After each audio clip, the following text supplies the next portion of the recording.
in this discussion are consist of two language. First language is in English, and then we'll. Hello guys, I'm Fani Wijaya and I'm as first presenting. Hello guys, I'm Dila Nisa and I am as the second presenter. I'm Resti Komalawati, the third presenter. I'm Nadia Aliksan, the last presenter. Halo Sarjana, meskipun peperangan menimbulkan banyak sekali korban jiwa dan juga kerugian, namun pada prakteknya ada berbagai aturan yang harus taati loh. Dan barang siapa negara yang melanggar aturan ini, mereka akan dicap sebagai pelaku kejahatan perang. Pasti jadi bingung ya, kok perang pakai aturan segala sih? Ya udah, langsung simak aja guys. Beberapa hukum dan juga aturan perang yang gak bisa dilanggar saat lagi konflik. So, gak usah pakai lama lagi, siapin diri kalian dan nikmatin videonya. International crime or international crime has brought a wider impact, not just a change in the substance, but also concern the issue of who can be held accountable. In the event that it occurs, international crime at the time. Moreover, the preparations are not only individual or groups, but on independent and sovereign state, as in the case, the only individual or terrorism movement. As implemented in cases 2005, argued that international crime law is the set out of rules, state of prosecutor and punishment, at least some of the crimes. It also set out the procedure or prosecuting and prosecutor those accused of committing it.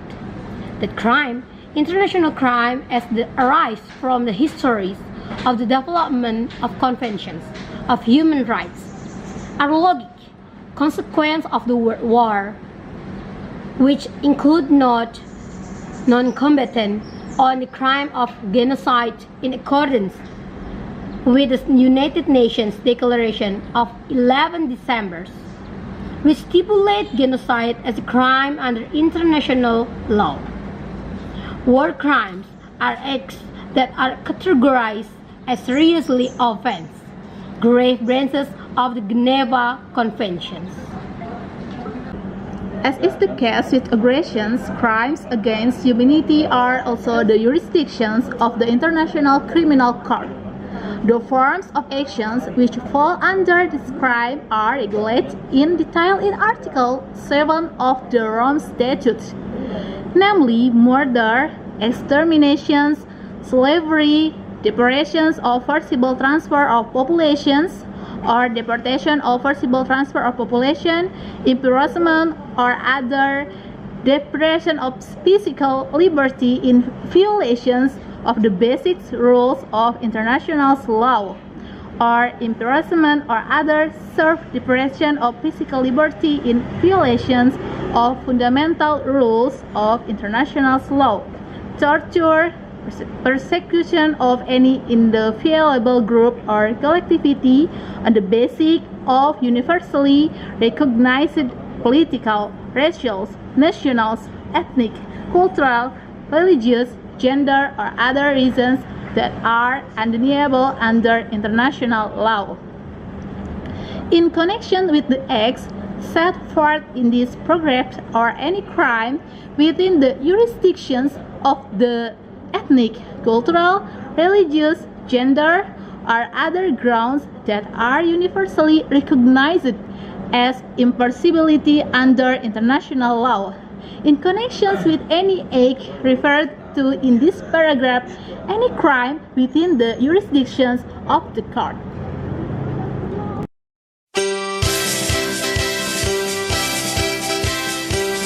Pembahasan selanjutnya mengenai latar belakang lahirnya konvensi, di mana lahirnya konvensi ini dilatar belakangi oleh beberapa resolusi Majelis Umum PBB serta resolusi Dewan Ekonomi dan Sosial PBB. Resolusi Majelis Umum PBB tersebut yakni resolusi nomor 31 tanggal 13 Februari 1946 dan resolusi nomor 170 tanggal 31 Oktober 1947 yang berkenaan dengan pengekstradisian dan penghukuman para pelaku kejahatan perang.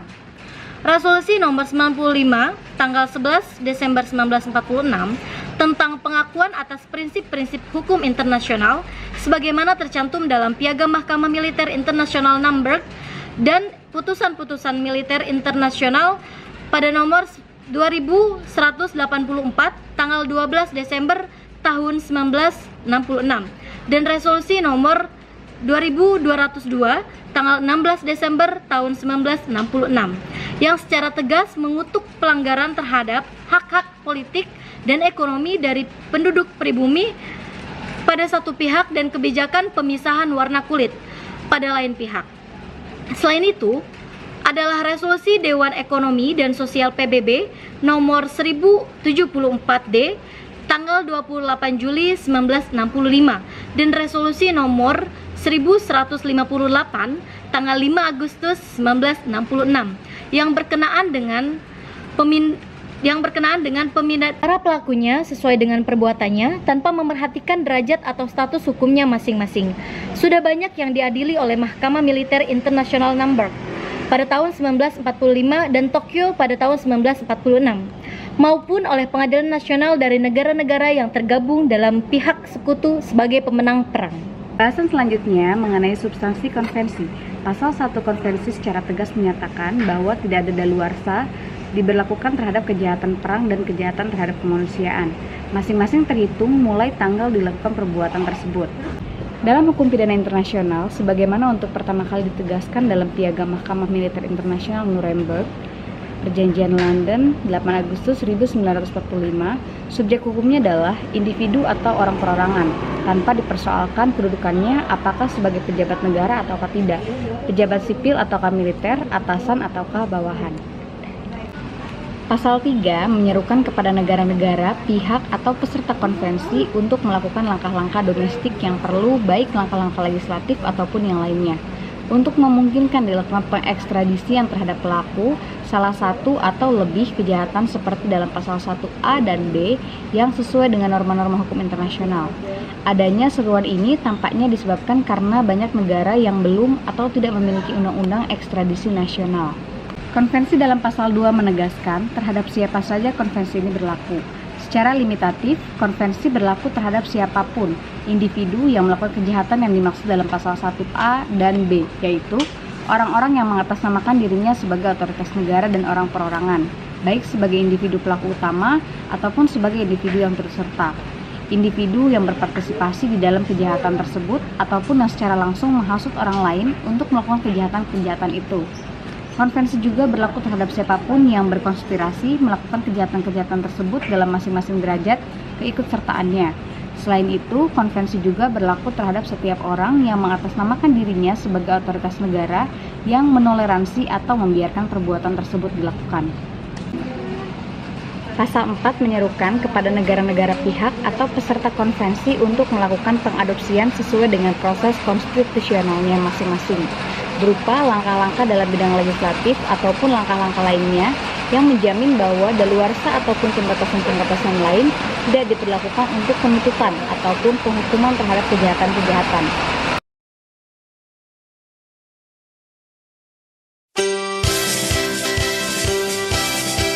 Ini ya adalah hal pertama yang paling dilarang dalam peperangan. Baik itu dalam bentuk asap, racun, penyebaran bakteri atau penyakit, maupun virus berbahaya, semua itu dilarang guys. Dulu sejak abad ke-12 nih, penggunaan senjata kimia itu seringkali digunakan dalam perang loh. Panah beracun adalah salah satu diantaranya. Ya, kemudian tuh guys, memasuki konferensi Jenewa tahun 1925, Liga Bangsa-Bangsa menyepakati aturan perang untuk tidak menggunakan senjata kimia dalam bentuk apapun. Barang siapa negara yang ketahuan melanggar aturan ini, negara mereka akan dikenai hukuman sesuai kesepakatan anggota organisasi internasional.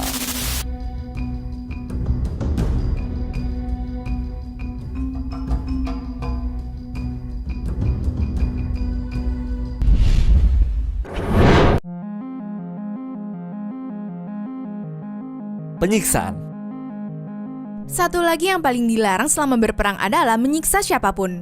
Semua pihak yang sedang berperang, mulai dari prajurit bawahan bahkan warga biasa sekalipun, tidak boleh disiksa. Karena melalui dasar hukum humaniter internasional, penyiksaan adalah hal yang melanggar hak asasi manusia, terutama warga sipil non-kombatan yang harus tersiksa akibat kekerasan anggota militer. Hal ini tertulis dalam Pasal Umum 3 Konvensi Jenewa yang berbunyi, kekerasan khususnya pembunuhan segala jenis dari mutilasi, perlakuan kejam, serta penyiksaan terhadap martabat pribadi dilarang keras. Negara Jepang adalah pihak yang melanggar aturan ini saat Perang Dunia Kedua dulu, guys.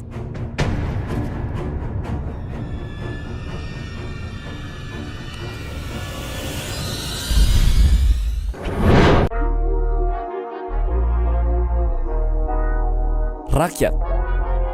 Dalam Konvensi Jenewa pada tahun 1977, bukan cuma rakyat aja tuh yang harus dilindungi, tetapi properti mereka juga harus dijaga, guys. Artinya, semua aktor kombat atau pihak militer nggak boleh merendahkan martabat rakyat biasa ataupun merusak properti mereka. International Humanitarian Law menyatakan bahwa warga sipil tuh yang berada di bawah kekuatan musuh harus diperlakukan secara manusiawi dalam segala situasi apapun. Tidak boleh tuh ada perlakuan kekerasan, merendahkan martabat, menyiksa, apalagi membunuh, bahkan merusak properti atau merampas harta mereka.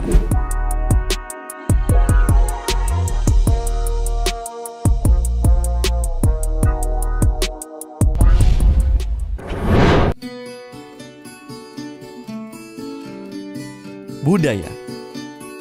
Budaya adalah salah satu aset yang harus dilindungi selama konflik antar negara berlangsung. Hal ini didukung oleh organisasi UNESCO yang berusaha mempertahankan nilai-nilai budaya di seluruh dunia. Warisan budaya seperti kota tua di Kroasia, penghancuran 2 patung Buddha di Afghanistan adalah 2 contoh kejahatan perang yang pernah hancur akibat konflik. Alasan peninggalan bersejarah seperti itu dilindungi adalah karena budaya merupakan bagian penting dari identitas umat manusia. Identitas ini bisa berupa kebudayaan daerah, bangunan, monumen, dan benda-benda bersejarah. Menghancurkan budaya berarti menghilangkan tautan ke masa lalu sehingga suatu kelompok bisa kehilangan identitas dari memori sejarah.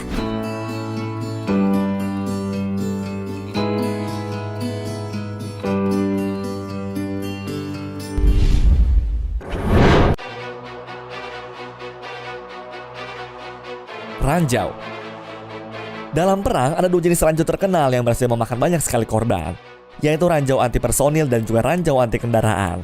Tapi sayangnya itu guys, penggunaan ranjau anti personil udah dilarang berdasarkan konvensi yang diadopsi pada tahun 1997. Lebih dari 150 negara telah bergabung dalam perjanjian ini, sehingga memberikan dampak yang sangat positif dalam pengurangan korban selama perang. Soalnya setelah perang sekalipun tuh guys, terkadang ranjau tersebut tuh masih tertanam dan juga membahayakan orang-orang yang nantinya bakalan tinggal di daerah itu. Jadi sejak tahun 1990-an ada banyak sekali kampanye yang dibuat sama si ICBL, dan akhirnya terciptalah perjanjian Ottawa, di mana setelah tahun 1999 seluruh perang dilarang menggunakan ranjau.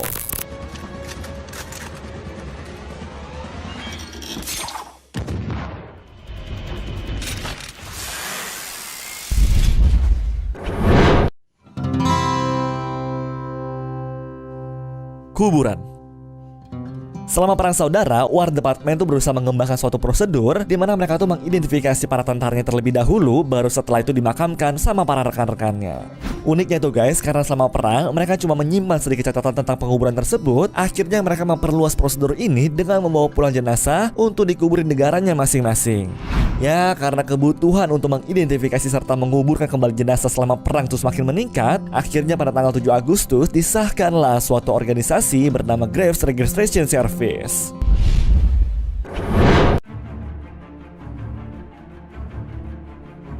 Sakit. Selama perang, keselamatan pasukan adalah sesuatu yang harus diperhatikan, guys. Soalnya, pada Konvensi Jenewa 1 tahun 1949 menyatakan bahwa angkatan bersenjata yang terluka tidak akan sengaja dibiarkan tanpa bantuan.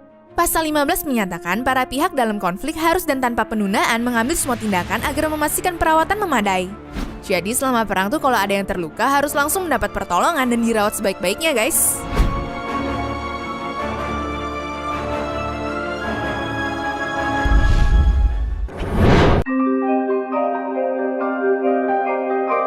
Tawanan perang. Pada tahu nggak sih kalau tawanan perang aslinya termasuk orang-orang yang dilindungi loh? Evakuasi tawanan perang sendiri merupakan hal yang harus dilakukan secara manusiawi, dan negara penahan harus menyediakan makanan, minuman, pakaian, serta obat-obatan yang cukup juga, guys. Selama evakuasi pun, negara penahan harus melakukan berbagai tindakan pencegahan yang menjamin kalau mereka selamat pulang ke negaranya masing-masing.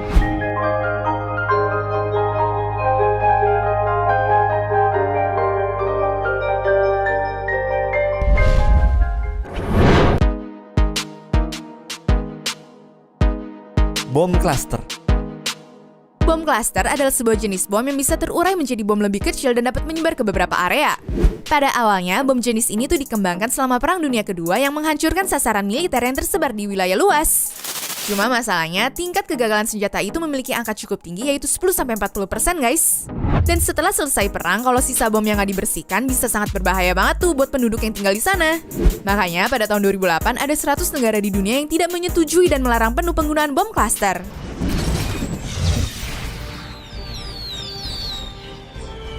For your consideration, the Jericho.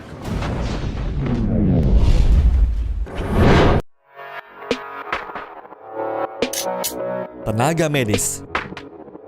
Menurut peraturan konvensi Jenewa, para tenaga medis yang ikut berpartisipasi dalam perang juga termasuk dalam orang yang nggak boleh dijadikan objek serangan loh. Apabila ada yang menyerang, maka orang-orang tersebut dianggap udah melanggar Law of Armed Conflict. Tapi walaupun mendapat privilege seperti itu, para tenaga medis harus memberikan perawatan tanpa memandang ras, jenis kelamin, atau pendirian politik mereka juga, guys.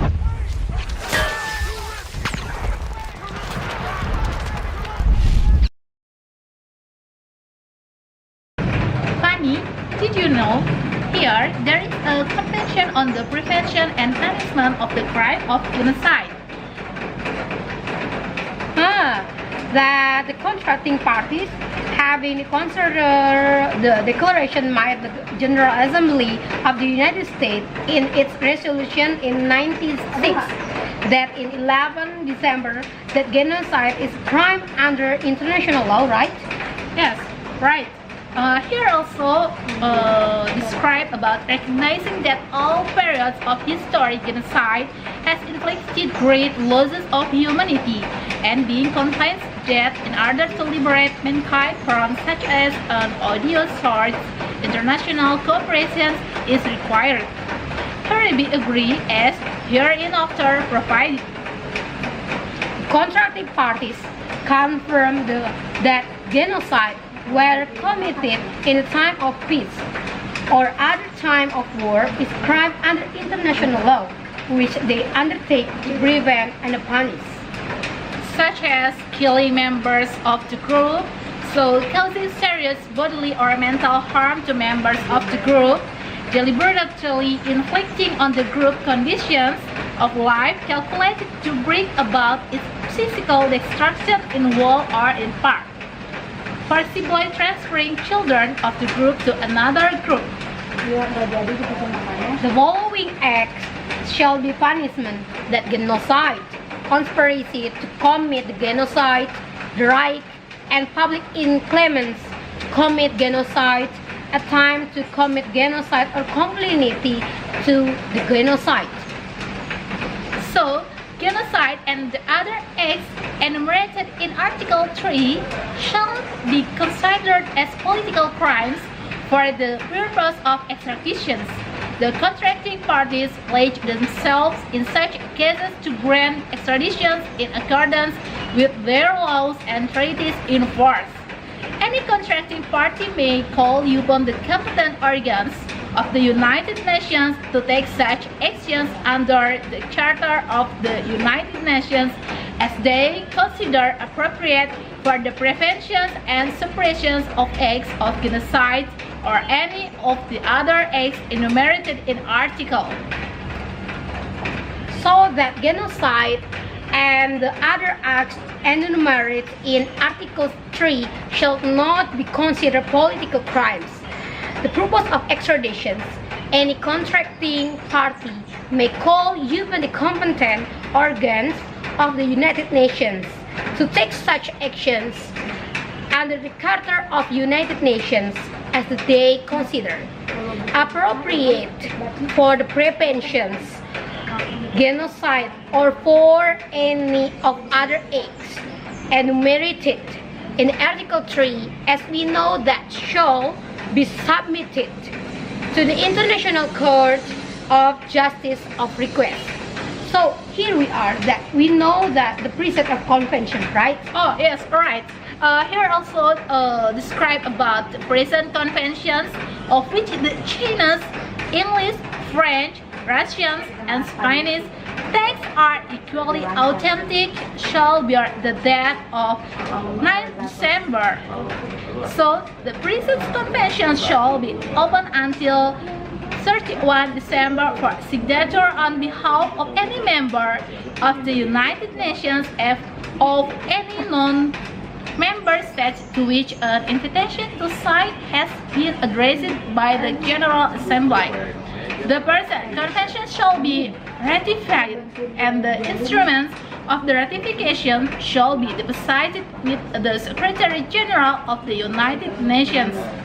So here also, Fanny, any contracting party may at any time by notification addressed to the Secretary General of the United Nations extends the obligations of the present convention. Terus nih ya, menurut kamu gimana? Kalau misalkan negara yang tidak meratifikasi ataupun tidak mengadopsi substansi konvensi yang tadi dijelasin, bahkan negara itu tidak memiliki undang-undang pidana tentang keempat jenis kejahatan tersebut, menurut kamu gimana? Nah, kalau di hubungan ini nih, kan negara-negara itu dibedakan atau dikelompokkan ke dalam dua kelompok. Yang pertama nih, kelompok pertama, negara-negara yang sudah memiliki undang-undang pidana tentang keempat jenis kejahatan tersebut, tetapi belum atau tidak meratifikasi konvensi ataupun mengadopsi substansinya. Nah, untuk yang kedua, kelompok kedua, negara-negara yang belum memiliki undang-undang pidana tentang keempat jenis kejahatan tersebut dan juga belum atau tidak meratifikasi konvensi ataupun mengadopsi substansinya. Gitu. Jadi itu ya yang masuk ke dalam dua, maksudnya salah duanya kan itu? Ya, memang dikelompokkan jadi dua. Lantas, apakah konvensi mengikat Mahkamah Pidana Internasional? Dalam kasus ex-Yugoslavia pada tahun 1993, Mahkamah Pidana Internasional. Dalam kasus Rwanda pada tahun 1994 dan Mahkamah Pidana Internasional itu juga termasuk, apa bagaimana? Nah, kalau untuk pertanyaan yang ini nih, ini sangat relevan untuk diajukan karena mengingat ada ketiga badan peradilan pidana internasional. Ini berdirinya jauh belakangan dibandingkan dengan waktu lahir dan mulai berlakunya konvensi sebagai waktu internasional positif. Nah, pada tanggal 26 November 1968 dan mulai berlakunya pada tanggal 11 November 1970. Jadi meskipun berlaku tersebut, hanya terdapat negara-negara yang sudah meratifikasinya. Secara lebih konkret, apakah tiga jenis kejahatan sebagaimana yang juga menjadi yurisdiksi dari ketiga Mahkamah Pidana Internasional tersebut, yakni kejahatan perang, kejahatan terhadap kemanusiaan, dan kejahatan genosida, yang notabene-nya sama seperti ketiga jenis kejahatan yang tercantum dalam konvensi, yakni kejahatan perang, kejahatan terhadap kemanusiaan, dan kejahatan genosida dihapuskan atau tidak diberlakukan daluarsanya. Jika jawabannya iya, apa landasan hukumnya? Kalau jawaban tidak, apa landasan hukumnya? Gitu kan? Mereka yang menjawab iya, itu akan berargumentasi bahwa pada tataran internasional, penghapusan daluarsa terhadap ketiga jenis kejahatan tersebut seperti diatur dalam konvensi sudah merupakan kaidah hukum internasional umum karena usianya sudah cukup tua. Ketiga jenis kejahatan tersebut yang sebenarnya sama saja dengan yang tercantum dalam konvensi tergolong sebagai kejahatan luar biasa baik menurut hukum internasional maupun hukum pidana nasional. Negara-negara yang memang menjadi sasaran penghapusan daluarsanya itu sebagaimana dimaksudkan dalam konvensi gitu. Nah, jadi segala landasan yang terkait yang dijelasin sama kamu itu berarti itu intinya udah diatur di dalam penerapannya maupun norma hukum yang tadi saya itu juga jelasin juga. Nah, itu kan kalau untuk yang iya ya. Kalau misalnya untuk yang tidak nih, nah kalau mereka yang ngejawab tidak ini akan mengajukan argumentasi yang sifatnya lebih yuridis formal. Mahkamah Pidana Internasional yang didirikan berdasarkan Statuta Roma 1998 sebagai institusi yang memiliki status hukum sebagai pribadi atau subjek hukum internasional hingga kini belum meratifikasi konvensi tentang penghapusan daluarsa 1968 ini. Jadi dengan demikian sesuai dengan asas Pacta Tertis nec nocen nec prosun, konvensi tidak berlaku atau tidak mengikat sebagai hukum internasional positif terhadap mahkamah. Dengan kata lain, konvensi tidak memberikan hak ataupun membebani kewajiban kepada mahkamah. Gitu. Jadi gitu ya. Jadi mungkin bisa dilihat juga dari kedua argumentasi yang berlawanan tersebut bahwasanya dapat ditempuh langkah yang efektif untuk mengakhirinya dan rangka mewujudkan kepastian hukumnya.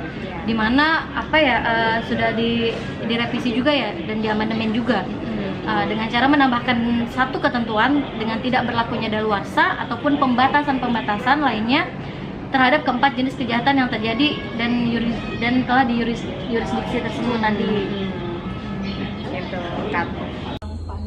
Jadi mengenai Mahkamah Pidana Internasional ya, Mahkamah Pidana Internasional itu merupakan suatu peradilan independen yang bersifat internasional, yaitu melalui Statuta Roma. Nah, Mahkamah Pidana Internasional itu ternyata berbeda dengan pengadilan HAM atau yang kita sebut hak asasi manusia itu. Contohnya seperti Pengadilan Pidana Nuremberg tahun 1945, Pengadilan Pidana Tokyo tahun 1946, terus International Criminal Tribunal for Former Yugoslavia tahun 93, maupun International Criminal Tribunal for Rwanda yang tahun 94 itu. Nah, keempatnya ini merupakan lembaga pengadilan internasional, sifatnya itu ad hoc begitu teman-teman. Jadi ad hoc ini dalam artian sementara.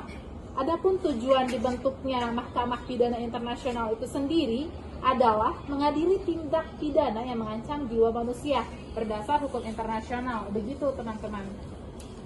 Kalau di sini kan ada karakteristiknya juga yang harus kita pelajari bersama tentang Mahkamah Pidana Internasional. Nah, di sini ada 4 karakteristik dari Mahkamah Pidana Internasional itu sendiri.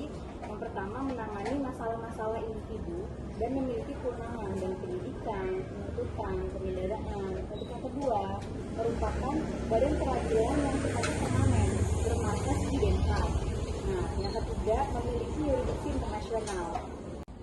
Memperhatikan dari proses diskusi yang terjadi tadi, dapat kita simpulkan bahwa melihat dari dimensi pembahasan kejahatan perang, melihat dari dimensi klasifikasi kejahatan perang, terus kemudian tentang kasus kejahatan perang dan juga penanganan hukum perang, dapat kita simpulkan bahwa kejahatan perang dan kejahatan perang.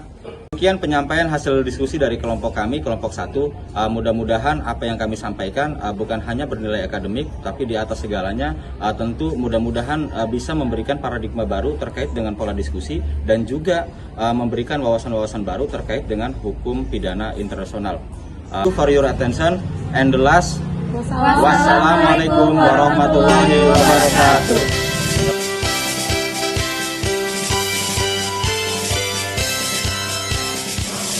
Stop.